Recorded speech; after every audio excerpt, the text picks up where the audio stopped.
Seiring dengan kemajuan ilmu dan teknologi, semakin banyak sifat-sifat mikroba yang dapat diketahui manfaatnya. Di antaranya, dapat dimanfaatkan untuk membuat yogurt dan nata de coco atau sari kelapa.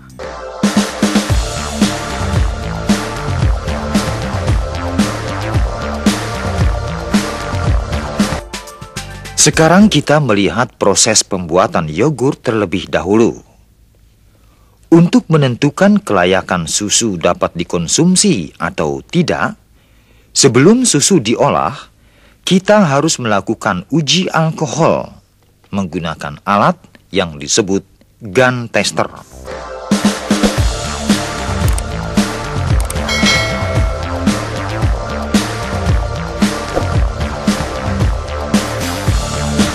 Kemudian, kita periksa juga nilai berat jenis susunya menggunakan alat yang disebut lactodensimeter.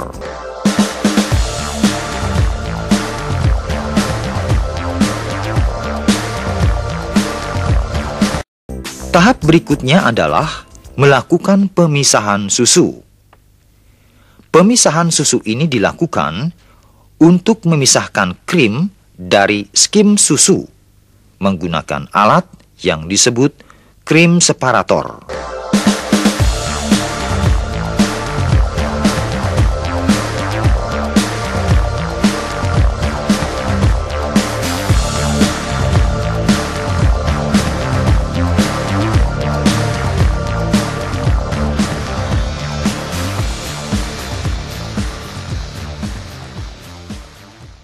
Setelah kita dapatkan skim susunya, panaskan skim susu hingga mencapai suhu 90 derajat Celcius dan dipertahankan selama 15 menit atau volumenya menjadi 2/3 dari volume semula. Tujuan pemanasan skim susu adalah untuk mematikan bakteri pencemar dan meningkatkan sifat nutrisi susu sebagai medium untuk pertumbuhan mikroba di dalam kultur.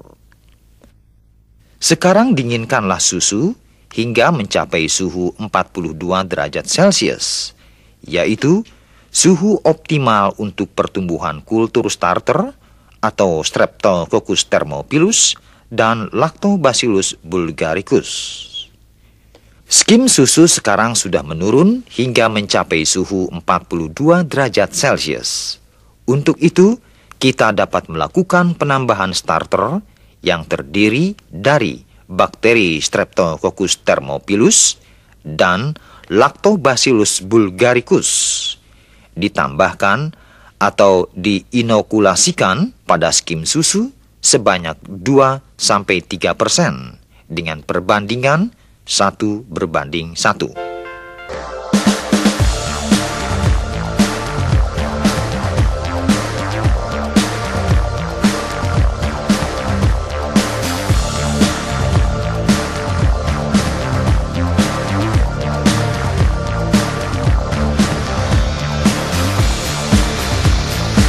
Aduklah campuran skim susu dan starter hingga merata. Penambahan starter ini tujuannya adalah agar terjadi proses fermentasi yang menghasilkan asam laktat dari laktosa. Pada mulanya, Lactobacilli tumbuh dominan lebih dahulu dan menghasilkan asam aminoglisin dan listidin yang akan merangsang pertumbuhan streptokokki. Nah, sekarang kita tiba pada tahap pengemasan. Campuran skim susu dan starter tadi dikemas ke dalam gelas atau pengemas yang telah disterilkan. Kemudian diinkubasi atau diperam di dalam inkubator pada suhu 40 derajat Celcius selama 3-5 jam. Atau disimpan pada suhu ruang 37 derajat Celcius selama 20 jam. Setelah proses fermentasi terjadi, yogurt harus disimpan pada suhu dingin atau dalam lemari pendingin, atau dapat juga dibekukan menjadi es.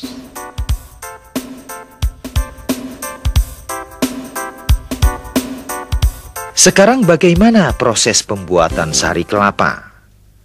Pertama-tama adalah pembuatan bibit Acetobacter psilinum, dan selanjutnya adalah pembuatan nata lembaran atau nata de coco. Sekarang kita melihat proses pembuatan Acetobacter psilinum terlebih dahulu. Bibit Acetobacter psilinum dapat diperoleh dari kultur ampas nenas. Caranya adalah demikian. Sediakan buah nanas matang yang masih keras, lalu dikupas dan diparut atau dihancurkan. Kemudian, peras dengan kain saring agar jus atau filtratnya keluar. Ambil ampasnya, lalu sediakan air kelapa dan gula pasir. Campur ampas dengan air kelapa dan gula pasir dengan perbandingan 6 bagian ampas berbanding 3 bagian air kelapa dan 1 bagian gula. Kemudian aduk sampai rata.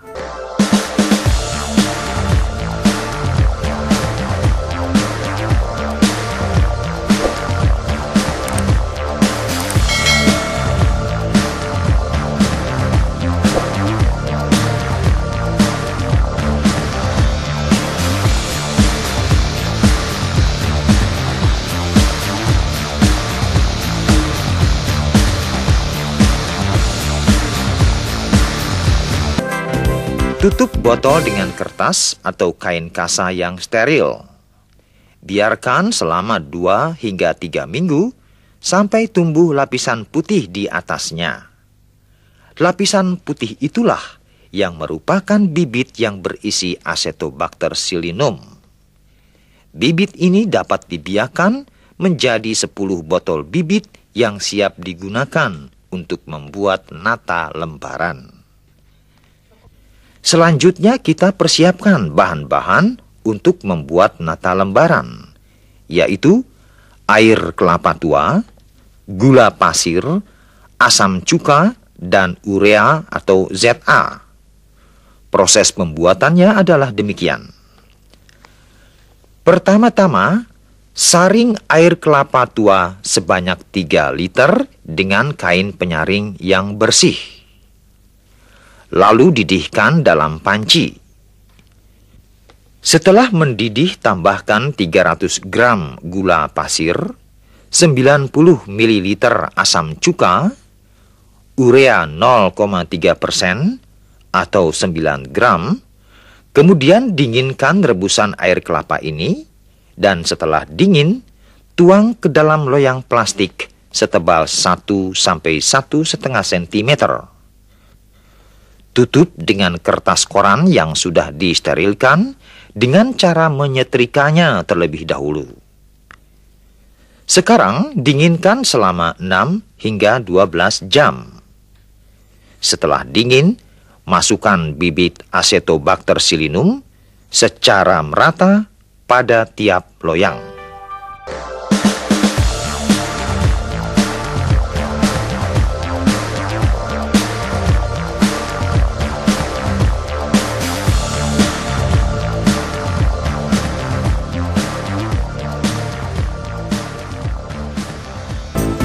Tutup kembali, diamkan selama 2 minggu, dan tidak boleh digoyang-goyang atau dibuka.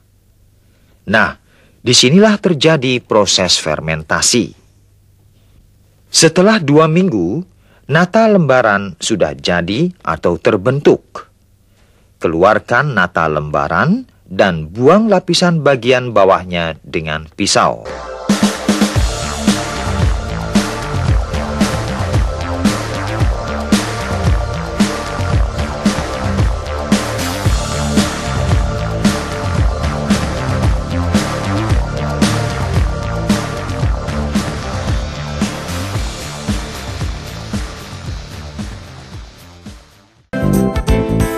Kemudian, potong-potong sebesar 1 kali 1 cm, cuci bersih, rebus selama lebih kurang 2 jam.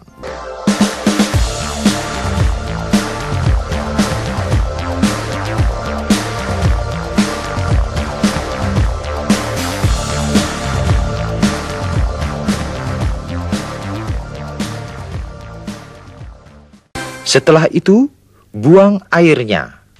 Rendam lagi selama 1 malam.